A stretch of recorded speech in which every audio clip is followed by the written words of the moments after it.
No, you just at the end of the day, it's Michigan. It's not, but it's just guys out there, and they have the same weaknesses like anybody else, and we just got to be able to exploit those, and we just got to play it like any other game. When you start looking at stuff like that, it gets in your head. You got to take that outside noise and just shut it off. So. Are you guys kind of like embracing the underdog role, or are you kind of going to just like you feel like you got just as good a shot as they do? Oh yeah, heck yeah, we're definitely embracing the underdog role. I don't think anybody, especially after the loss last week, coming in, I think a lot of people are doubting us, and we just got to come out like we do every game and give it our best shot, and just have that mentality that we have nothing to lose at this point, and go guns blazing. So.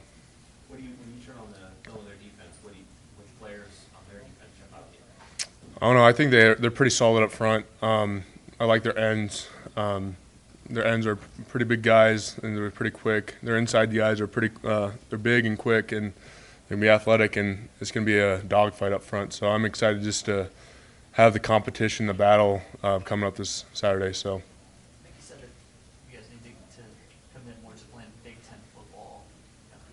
You'd be more satisfied with 3 4-yard runs, be able to pump the clock, that sort of stuff. What does that mean for you? It means that our job is even more important, and we have to give Mickey the confidence that we could get 4 yards to carry, and that starts in practice. And we just got to be more physical and try to oppose our will on the opponent. So. Anthony Grant said after the game Saturday that there's like a rhythm to running the ball. Like he gets more carries, he feels like he gets going. Do you guys, does that work for offensive linemen too? Oh yeah, for sure. I think football is a momentum rhythm game, and once you start, you could even watching the game, you could tell when the offense is kind of grooving and flowing. And Coach Whipple, I think he does a great job at doing his job, but just communicating with him, just what we are feeling on the field, and what he wants, like what plays he's calling. I think that I could do a better job of us communicating with him and getting that connection built. So. How could you improve that? Just coming off the sideline and say, hey, Coach, I think whatever this play is working right now, let's call it more, and just build that relationship. So. I know you're not naming starting quarterbacks or anything, but how do you kind of come alongside those guys when they don't day-to-day kind of what their roles would be, just to support them? Here at Nebraska, like if you're 1, 2, 3 deep, like you're expecting to play, and like it's not like it should be a surprise that you're named the starter here, and so like I know like even me when I wasn't playing at the beginning of the year, I treated every day like it was my starting.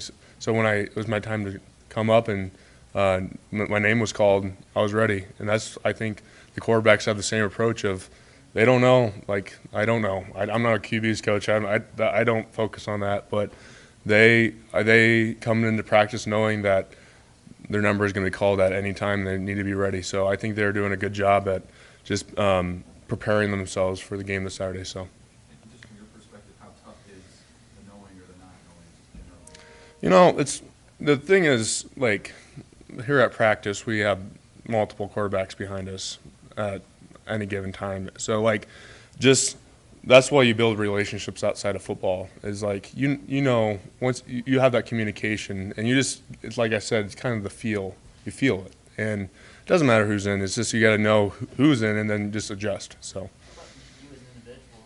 I don't know if you've been in that position before. You might play on Saturday, you might not play on Saturday.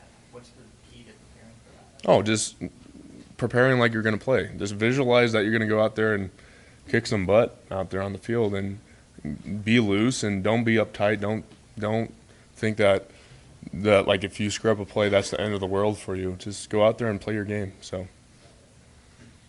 At that time, when you were a backup, was that pretty useful to you? I mean, do you feel more comfortable the second time, your second go around as a starter? What's changed for you? I think especially when I became a backup or whatever, it just gave me kind of a perspective. Like, you see a lot more from the sideline, and you get a little bit more feel of the game of like, just I think at the end of the day, I came in here thinking that I had to be a perfect football player, and I came to the realization that that's never the case. You can never be a perfect human, no matter what aspect of your life. But when you go on that field, you just got to play like you're playing fifth grade football, or you just got to cut it loose. And you already did the preparing before that game the whole week, so you know what you're doing. You just got to go out there and have fun. So. How is your guys' relationship evolved with Rayola over the course of the season? Before the season, there was a lot of emphasis on there's a new blocking style. You're going to finish differently. How have things evolved now that you're 9 games in? What kinds of conversations do you guys have about the work you're doing and how to improve? Like you said, with any relationship, the longer you stay in it, the more close knit it gets. And I think especially, I think every game we're stacking a little bit better. We're getting a little bit better. We're getting to the expectation or the standard we set for ourselves every game.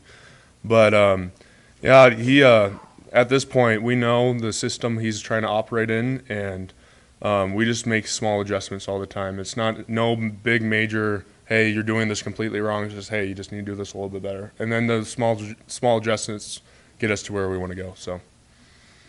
What is the emphasis point? Like, what does he want you guys to do in the game, I suppose? I think just believe. You got to believe that we're going to move the man in front of us and believe that we're going to win this game. I think at the end of the game, you could drop all the X's, O's you want, but if you're doubting yourself or anything, you're going to play like that. So at the end of the day, you got to go on the field and just believe that you're going to get the job done and believe we're going to win. It's that belief factor that makes a good team great. So.